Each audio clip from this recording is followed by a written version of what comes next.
At the January 6th Sorghum U event in Salina, Kansas, Kevin Dhuyvetter offered sorghum management tips for top profits. Dhuyvetter is a former extension specialist and research economist with Kansas State University. Today at this conference that the basis of sorghum is extremely strong relative to corn. The elephant in the room is always China, what's going on, which has been fantastic. Maybe the one thing that concerns me a little bit is some of that optimism and that really good price strength that's there today isn't holding forward into the new crop bids for 2015. Now that doesn't mean that prices are going back to some longer term relationship.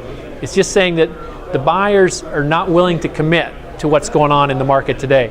But I do think I'm very positive and optimistic that things will look good.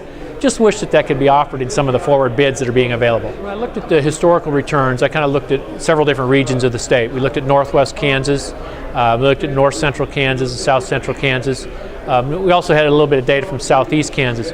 Northwest Kansas, which is the driest region, looking at 23 years of data, sorghum has done very well relative to corn. It's actually averaged a little bit higher returns with a little bit less risk.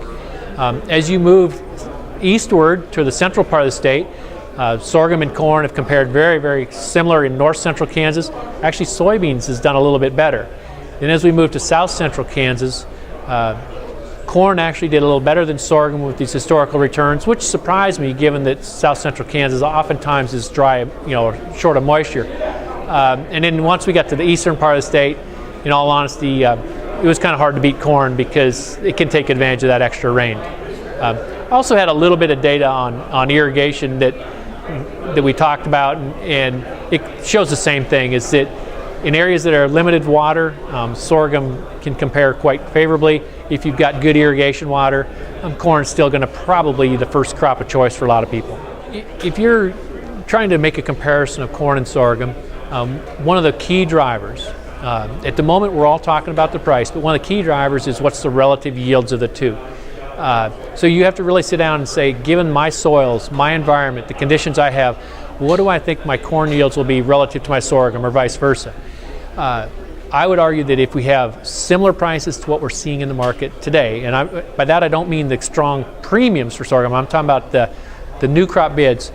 If your yields of sorghum are 90 to 100% of corn, sorghum will do very, very well. If we start getting yields that are maybe 20% less than corn, we might need to have some price premiums like it's in the market today.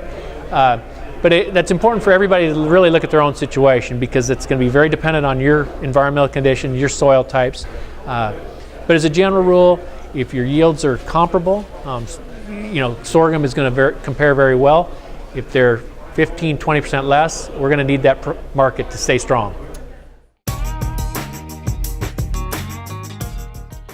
For more information, visit hpj.com/sorghumu.